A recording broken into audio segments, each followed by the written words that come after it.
Nya kwa Ramogi joang kamoro moro maitieri arwake chenro mar Migago abrokelo ni weche manyien mawuok e pacho ka kada mago matimre e pinje maoko ka bende wabrodhi achiel kachiel wang'iyane ni tang'ono matimre kaunti ma Kisumu kotudre kod od romo mar Ufafa Hall mayudre kaunti e chuny bomano ma Kisumu. To mokwongo magi e weche momiyo pek tarik 5 dwe mar 2 higa mar 2024. Wabiro kaka jodongo moa Siaya o Migori o Homa Bay o Kisumu mondo ung'e ni kik ng'ato kikitu ni no Fafa Zeka. Kweth jodongo ma otelnegi gi nyandiko ngadi odonjo e od romo ma Ufafa Memorial Hall ma osebedo gi ywaruok e kinde gi jakoma manyocha oyier kaka mar riwruok jodong Luo Odungi Randa. Ni kama ilifail break. Sasa ilikuja iligonga hiyo bump mpaka iligonga hiyo chuma ikabingirika huku ikaanguka. Sasa iliua mtu mmoja. Japuonjre ma jahigni 19 otho bang' lori mar kuoyo mane giidho yudo masira e gwenge ma Kajiado ma oweyo ji 4 mamoko gi hinyruok. Moko kuom jotelo mag Azimio obugo dhi e doho mar kwedo paro mar keto ni jopuonjre chulo pesa mag skul e mbui mar sirikal mar e-Citizen.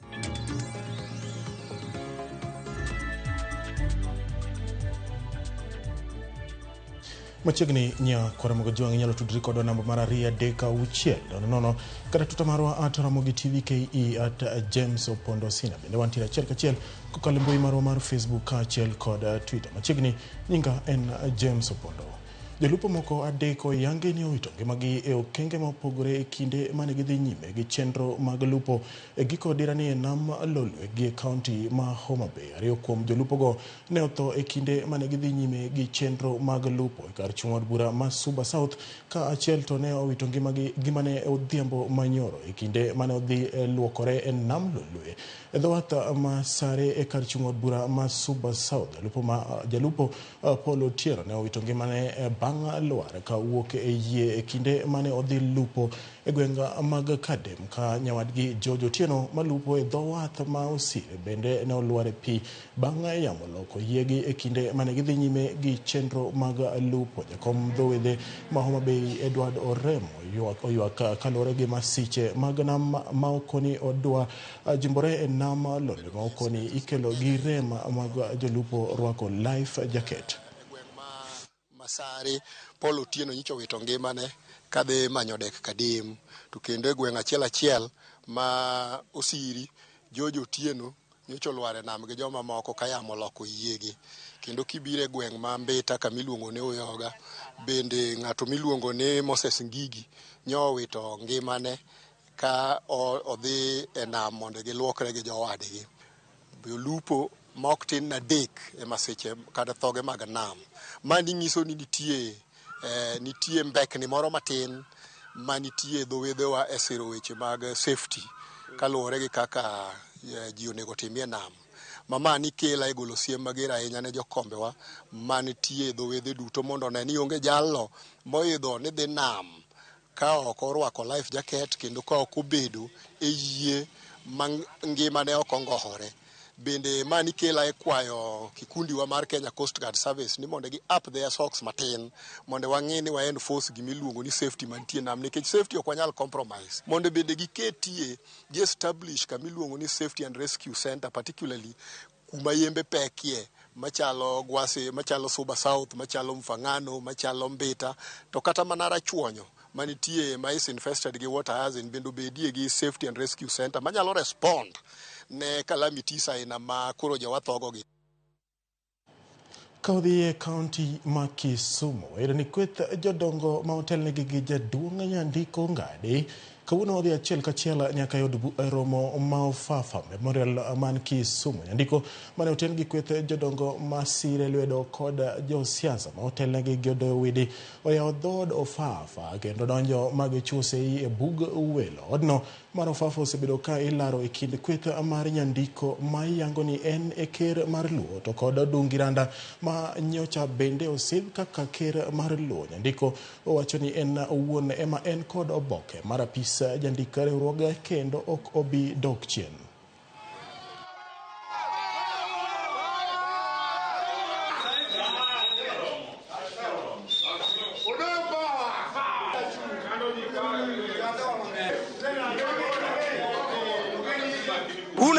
Mufafa. Une Mufafa biro dogo. Omiyo wan bende wabiro kaka ka jodongo.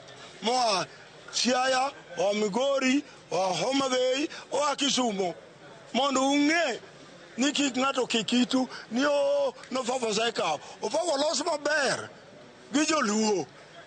En mwandogi mabiro ritogi nyaka chieng' moro gi kama gike. Emomiyo wabiro mondo wayaw ofis mondo ung'e ni pod wantie. Ere ukamano jokanyana. Fafa is on list, and the Council of Elders are the right people who are doing the protection, and we are continuing to do the same. Exactly. Therefore, we came here to confirm to you that Fafa is being taken care of by the Luo Council of Elders and Nyandiko Ongad. Ni wan wagore ne ratiro mag oganda, to ko wagore ne ratiro mag oganda ni court orders nyaka luw nikech enie chik. Court order mawacho no Fafa Hall nyaka bedie lwet Council of Elders mondik nying ka registrar of persons. Mano be nyaka bed obeyed. Mano be nyaka tigo. Omiyo wan kaka oganda Luo waseikore ni ratiro mar Jaluo wabiro luwo. Wasijaribu kucheza na mali ya Wajaluo. Wasijaribu, wasithubutu. Fafa ni mali ya Wajaluo. Mwenye alisimamia kujenga kwa Fafa ni Ramogi. Bang' jaduong' Nyandiko Ngadi chopo e od romo ma Fafa Memorial Hall, jaduong' Odungiranda gi kweth mare bende ochopo kanyo. Odungiranda ma nyocha osidh kaka ker mar Luo omako chungo motegno ni ene ker Luo ka komachielo Nyandiko Ngadi to kwedo loch mare. Owinjene gima dhi nyime e kaunti ma Kisumu. Mosendhogo Luo, ng'ato ni Nyandiko Ngadi, ng'ato nodoyo wede, ng'ato ni Thomas Aduda, to gisila Olala Majaseme. Ne temo donjo e Fafa ka mondo ka Fafa ok en margi. Fafa noger gi pesa Luo community magini wuon pesa gi onge Fafa. Tarik 2 dwe mar abiriyo higa mokadho Homa Bay ema noyiere Odungiranda ker mar Luo. Tarik 22 dwe mar 12 higa mokadho emancho kuonga mondo abed jaduong' mar Luo e piny mangima. Koro jo andhokegi to wakanye gi riekogi. Omiyo wakwayo nyithindwa matindo mondo rito Fafa. Kwa girito Fafa maber, konyruok gibiro wuok mano Fafa ka. Andhokegi chiemo igi gi chiemo karuto kocha. Wakwayo nyithindo matindo. Wang'eyo ni nopogi siling 3,500 moro ka moro to mana State Lodge Kisumo ka. Kik nyithi Luo donjie weche mang'eny. Higa mar 80 gi wiye ka uneno ka yawuot gi mariyo madongo notho kayiem nikech weche mag ndhogruok. Ambalo tho, Ongilo wito tho, to kapok oromo juma rutina Ambala tho. Joluo mondo tang' jogo biro chwero remo Kisumo ka. Ka Nyandiko dwa chwero remo, odhi ochwe remo dalane.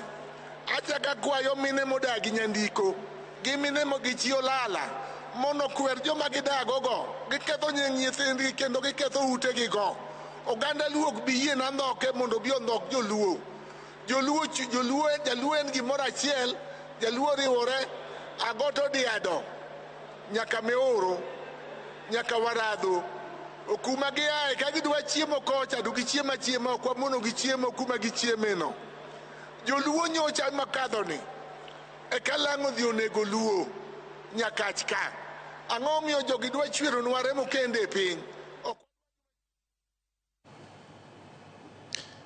Ramogi mano lweny mar Odungiranda jodongo makoro onyenyore e kind kweth monego bed ni tiyo gi od romo mar Fafa Memorial Hall e chuny boma ma Kisumo. Abro luwo lipot ni kochopo saa 1 gi saa 3 nyakoro Ramogi obro kelo nigo e yorno makare. Ka wadhi nyime wayudo ni japuonjre moro ma jahigni 19 owito ngimane bang' lori moro mating'o lo mane giidho yudo masira mar ndara mana kilomita machuok ka oya e boma ma Kajiado ka jomamoko 4 koriwo koda ka dereba mar lori no to noyudo hinyruok. Joneno wacho ni rawera no kanyakla gi jowetene ne moko ariyo nokwayo wuon wuon lorino thuolo mondo mi okogi e kinde mane giya e dala ka gidhi sikul kane gichopo e gweng' ma tuklo lorino mane riembo ng'we arititi nobayo kendo tuomo batha paya kapok notuomo daraja kendo lwar e batha ndara. Ringre rawerano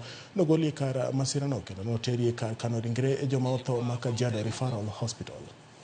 Ilikuwa speed na ika lose control, ni kama ilifail brake. Sasa ilikuja iligonga hiyo bump mpaka iligonga hiyo chuma ikabingirika huku ikaanguka.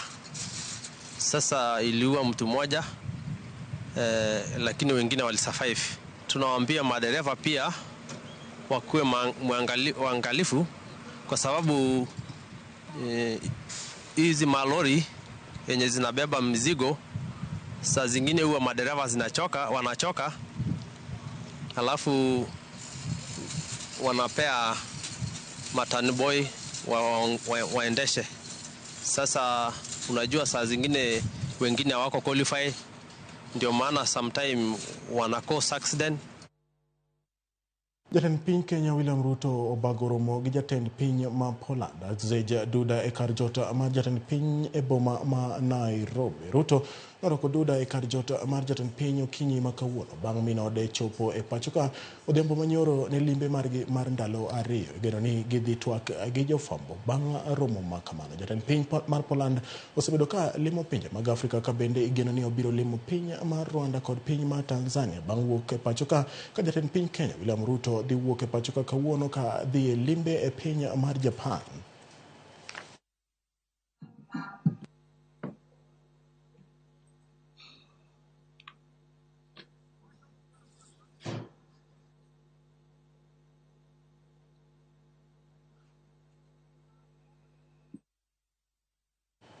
Ka wadhi e nyime oiro ni moko kuom jotelo mag Azimio bogo dhi e doho mar kwedo paro mar keto ni jopuonjre chulo pesa mag skul e mbui mar sirikal kata e-Citizen kane giwuoyo kar chung od bura ma West Mugirango kaunti ma Nyamira. Jotelogo kamane oting'o seneta ma Nyamira Okong'o Omogeni, seneta ma Migori Eddie Okech kaachiel gi seneta ma Homa Bay Moses Kajwang'. Jotelogo nolero ni okang' mar chulo fees kokalo e mbui en chenro mar sirikand Kenya Kwanza kwalogo omenda jopiny. Negikwedo sirikal kuom chuno jopiny e chenro makamano ka jopiny gi jokanyo sekta mag somo ok ne osom pachgi. Particularly when it comes. Makore, please, a statement. So Mungu awabariki wale wote wenye tulisaidiana, wale wote wenye mmekuja kuomboleza leo, tunawasalimia wote. Msiwe na wasiwasi. Hii maneno ya kuja kusumbua wazazi na hiyo kodi ya shilingi 50. Kama Ruto hatasikia, mimi ni wakili. Tutaenda kotini na tutaisimamisha hiyo. Kwa sababu hatutaki kuongezea mzigo wananchi. Heads of schools are saying they have not been consulted. The education stakeholders have not been consulted. President Ruto, we shall come for you if you force principals to go into one portal which already has leakages. We shall come for you and we shall demand that you demonstrate that there was public participation. Pek mar thieth mar tuo kansa pod neno ahinya to e pacho kaka jotuo manyo yore mayot manyalo resogi e yudo thieth ma yangore milome ma ochiw kod riwruok mar piny owacho mar Africa Cancer Foundation ACF ma wacho ni ote mane gichwalo mar chiwo thieth ma onge chudo e higa mar 2022 ne yango ni ji 200 ma ni kod kansa mar thuno makmana ni ripodno ochako kere kendo e higani ka jopiny galo ni thieth makamano ichiwo kendo higani oyangore ni e higani nitie jotuo makwan gi ohewa 20,000 ma oseoro kwayo ma kaparo ni nitie ni chenro mar thieth maonge chudo pod nitiere kwayo makamano obiro kalore ni nitie ji ma osebedo ka keyo ote ma higa mar 2022 e mbui nyaka e higani ka kendo jopiny paro ni ote no en kare. ACF kata kamano chiwo lipot ni ok gichan chiwo sir makamano makmana ni gikwayo piny owacho mondo omany yo mar keto thieth mayot ne jotuo mag kansa.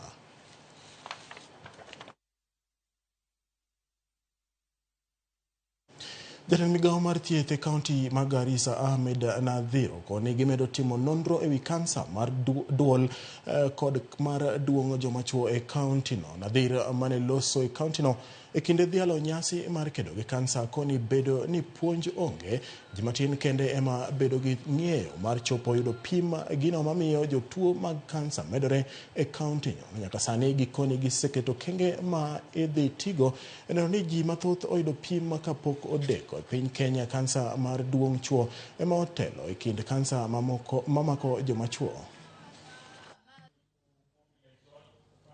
Zaidi ya 70% ya watu wanaokuja hapa kutafuta huduma wanakuja kutafuta huduma ile hali yao ya saratani imeenea kabisa katika mwili wao. Hivyo basi tunaagiza watu wa Garissa, tafadhalini tutie jitihada zaidi katika kujikinga na tubadilishe hali ya maisha yetu. Tuangalie tunakula nini, tuangalie tunafanya nini, na pia tujichunguze kabisa. We need to advocate for early detection. We promote prevention and early treatment in order to reverse the complications that can occur as a result of the cancer. This earlier we screen, the more numbers we catch them early, the more beneficial the treatment and response will be.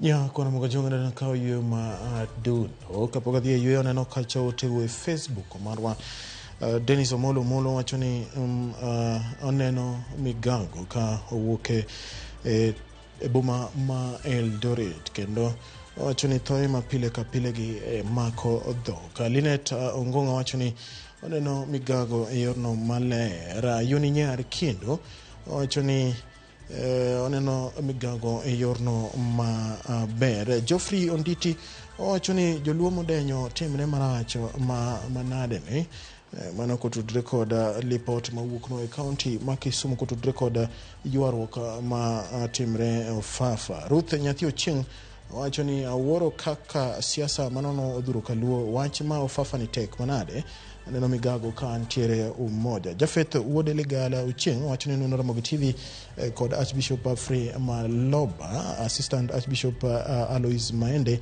Bishop John Aguda kaachiel kod Bishop John Oboro. Adhi yo madundo ka waduogo to pod wan kod weche modhuro. Kik dhi mabor.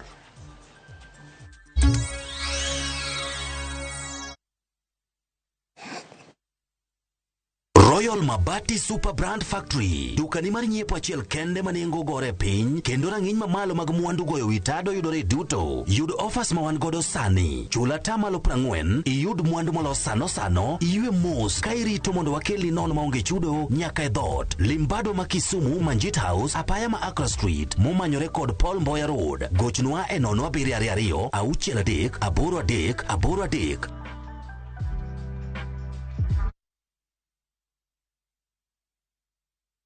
Sasa kwa tao moja tu unaweza pata third party cover for your private motor vehicle valid for 30 days. Say goodbye to expensive motor vehicle insurance. Pata bima kutoka Direct Line Assurance. Kujisajili bonyeza *487#. Weka namba plate ya gari yako, ID namba yako, email address yako na ulipe thao moja tu. And your digital cover will be sent to you instantly. Collect your sticker at your nearest Total service station. Dial *487# upate third party motor insurance valid for 30 days. Pap, ni thao tu.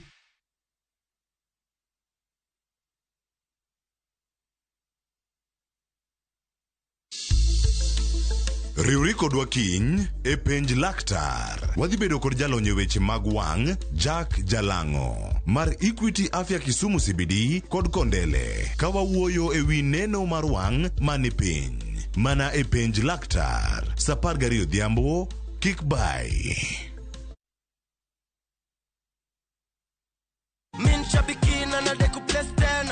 Majina naitwa Onesmus Kaburu kutoka Meru. Mimi nilikuwa na bahatisha tu. Niliwekelea 2 tu. Nilikuwa kwa gari, nilikuwa napeleka mtoto wangu form 1 Kwanza nilipata message, but wakati nimepigiwa simu ndio nika-confirm. Niko na kashoti ya school fees. Nilipoona pale, niliona ni kama Mungu ameshuka. Target ni 5.4 million. Bonuses nazo ni no. Kuanzia 12, 13 and 14 correct predictions. Unacheza na 99 bob tu. Chukua simu yako, ingia www.shabiki.com, fungua jackpots, click on super jackpots. Chambua game zako safi, review bit slip yako, ukiona iko sawa, place bet, alafu sasa unategea games zichezwe. Biki super jackpot, ni time yako. Mina dai wote twenda hivi. Not for persons under the age of 18. Shabiki.com is authorized and regulated by BCLB license number 587.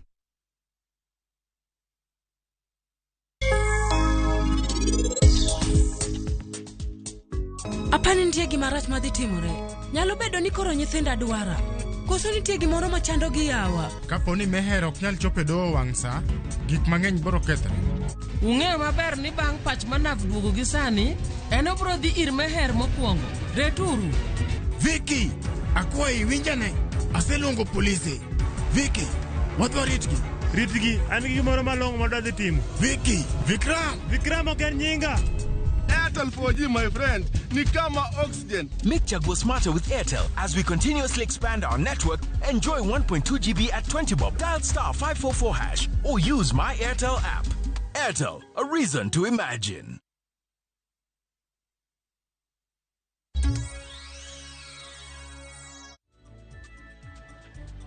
Machiegni kendo nya kwa Ramogi jodak e gweng' ma Chemase kar chung' od bura ma Tindret e kaunti ma Nandi dwaro mondo piny owacho one ni osiptende yudo yedhe mag thiedho suma mar thuol. Jodago wacho ni gwengego thuondi thoro kayo e oganda kendo thothgi wito ngimagi nikech onge mar yedhe mowinjore mag thiedho suma mar thuol. Gikwayo Kemri mondo orangi wach kecho mar thuol e gwengego kendo giyang yath makare manyalo thiedho jogo ma thuol okayo.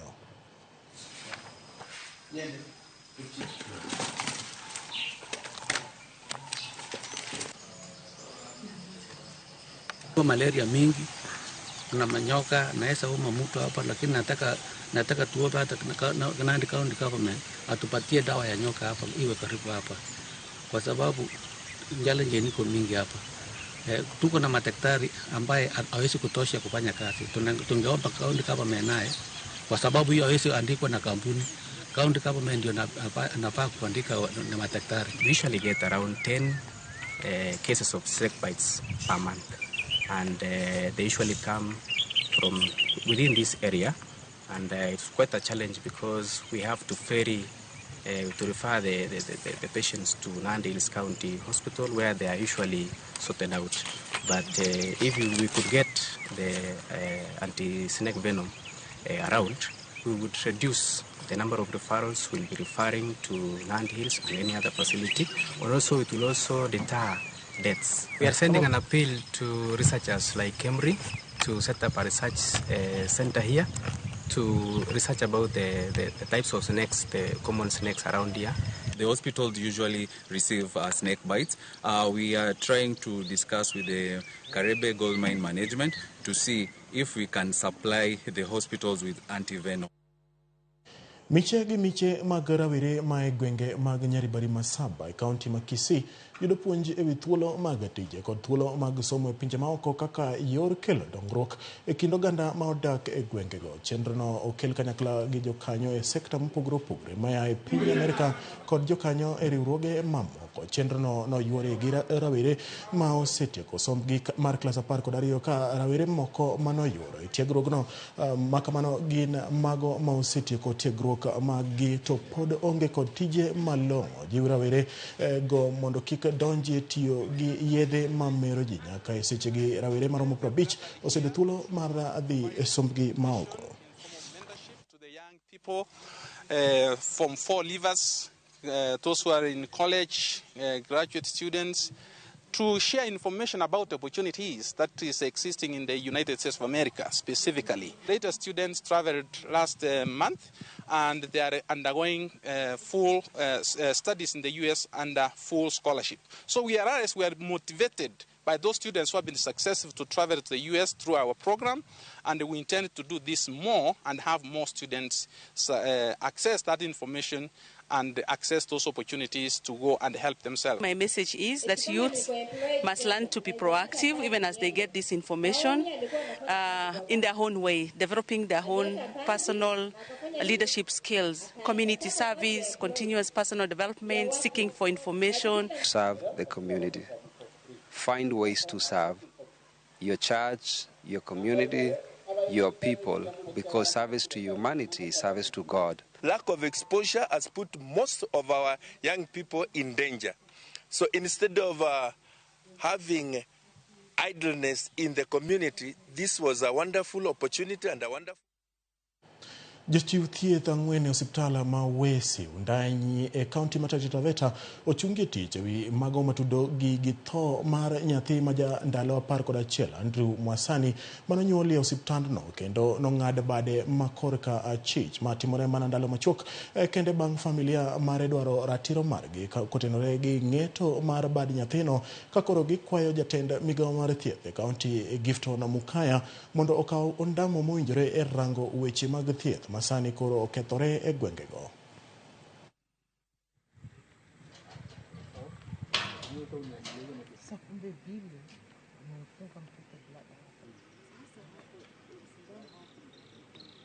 A registered clinical officer anesthetist tumepata na makosa na nurses 3 tumepata na makosa. Baada ya hivyo tushawapea interdiction, tumewasimamisha kazi, wataendelea kuhudumu. Maana sasa katika hali hiyo utaona ya kwamba hata wale wateja wetu pengine watakuwa na imani na wao, na kwa sababu mtu asipokuwa na imani na mhudumu hata tiba itakuwa rahisi. Kwa hivyo tumewasimamisha kazi. Kwa hivyo kufikia hapo ndo tumefika ya kwamba hao tumewasimamisha kazi. Kwa hivyo wakati huu ningependa kuchukua fursa hii kuongea ama kuwapa onyo maafisa wetu ama wahudumu wetu wa afya ni kwamba wakiwa kazini hebu observe ile tunaita professional ethics. For us to avoid such things from happening, tuangalie madaktari wako wa kutosha, manurses wako wa kutosha. Unajua kuna madawa, yeah? There are a lot of challenges, but the bare minimum ni vitu hizo tunaweza angazia na tunaweza fanya and we can fix. Ja Ramogi goniro kama no kuma bedo koda nyaka ne achak chenro mar Migago kendo koro wachopo giko akwani ikete mane Ramogi TV kecha Chieng' Emmanuel ka chele gi ka fire gi Ken Pudo bironi chenro mar kuku mar AFCON. Wan kaka jo Cape Verde ne wasedhi dala katika mano pod wadongi jo DR Congo mano joko mwaneno ka nyalo ka okombini magi duto nyako Ramogi biro yudo kuku mar AFCON. Bed koda odiochieng' makare kochopo saa 10 abro kelo ni weche mar ka gi kacha. Jinga en James Opondo.